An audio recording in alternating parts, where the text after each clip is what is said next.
The Galactic Council chamber gleamed with bioluminescent panels, casting an ethereal glow over the assembled delegates.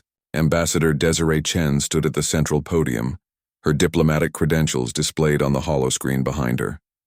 She had spent 3 years negotiating humanity's entry into the Galactic Coalition, and today marked the final ratification ceremony.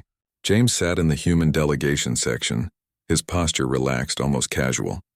To the alien dignitaries, he appeared to be just another human assistant, unremarkable, forgettable. His dark suit was simple, his graying hair neatly trimmed, and his eyes held the tired look of someone who had seen too many bureaucratic proceedings. The galactic delegates paid him no attention whatsoever. They should have. The human petition for coalition membership is hereby. The Rixian chancellor's words were cut short as the chamber's doors exploded inward. Smoke billowed through the opening as armored figures stormed inside. The Krell supremacy had arrived, and they were not interested in diplomacy. "Humans," the lead Krell warrior hissed through his translator, his forearms brandishing plasma weapons. "Your species has been denied. The Krell will not permit primitive warmongers into civilized space."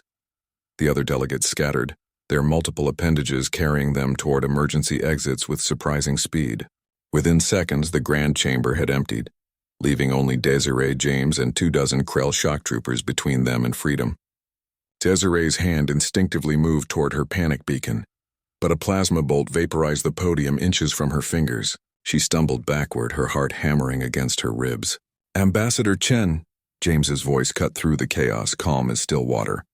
He had risen from his seat and was walking, not running, toward the Krell formation. "Please step aside." "James, don't be insane," Desiree shouted. "They'll kill you!" The lead Krell warrior laughed, a chittering sound that his translator rendered as cruel amusement. "The old human wants to die first. How noble."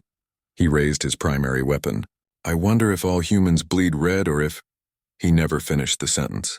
James moved, not with the panic of prey but with the terrible precision of a predator who had merely been waiting for the right moment. His hand shot out faster than the Krell's multiple eyes could track, and relieved the warrior of his sidearm. The plasma pistol seemed to materialize in James's grip, as if it had always belonged there. 3 shots. 3 Krell warriors collapsed before their neural systems could register what had happened. "Baba Yaga," one of the remaining Krell whispered, his translator barely catching the phrase. The warrior's mandibles trembled. "It cannot be. That is just a human legend." James tilted his head slightly, and for the first time Desiree saw something ancient and terrible flicker in his eyes. "Legends are how humans remember their monsters," he said softly. "And I'm what we send when we need monsters dead." The chamber erupted into violence. But it wasn't a battle, it was an execution, precise and terrible. James moved through the Krell formation like smoke through a screen, each movement economical, each shot placed with surgical accuracy. A Krell warrior swung his combat blade. James redirected the strike into another warrior's chest plate. Plasma bolts seared the air where he had been milliseconds before. He used the Krell's own weapons against them. Their armor, their tactics, everything became a tool in his hands. Desiree watched in stunned horror and awe as the man she had thought was a simple security attaché dismantled an elite Krell shock unit with the casual efficiency of someone filing paperwork. He didn't waste movements. He didn't grandstand. He simply ended threats with terrifying competence. Within 90 seconds, it was over.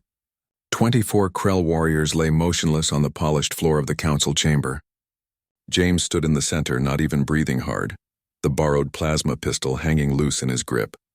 The emergency bulkheads had sealed, but through the transparent aluminum viewports, Desiree could see dozens of alien faces pressed against the glass, their various eyes wide with shock. The galactic delegates had witnessed everything.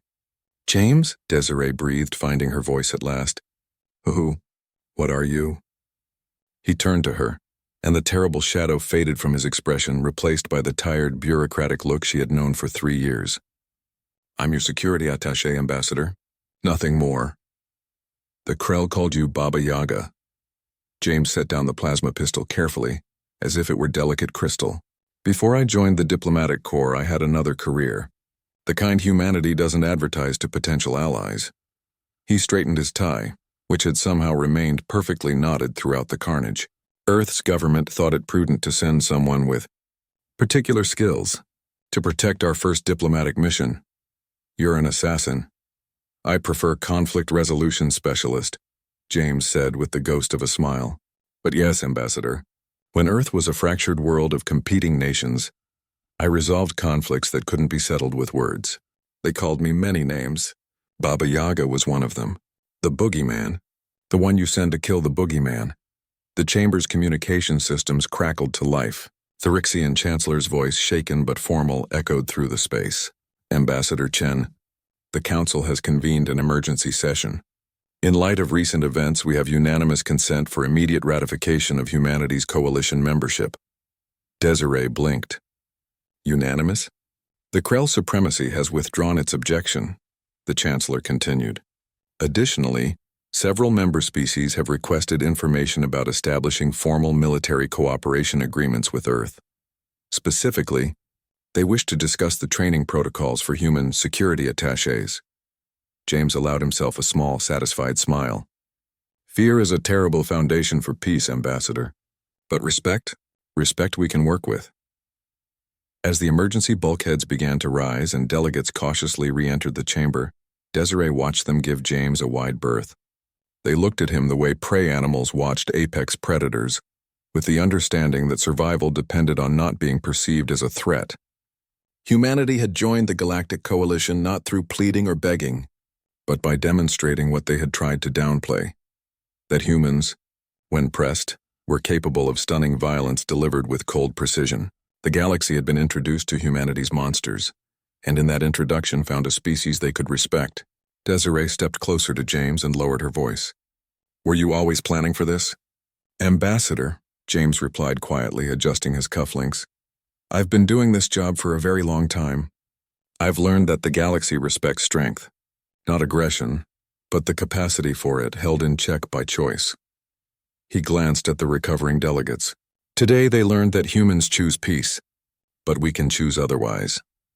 As they prepared to address the Council, Desiree realized that humanity's entry into the galactic community would be remembered not for her speeches or negotiations, but for the 90 seconds when the galaxy learned why humans whispered the name Baba Yaga with reverence and terror. Sometimes the best diplomacy was reminding everyone why war was a terrible idea.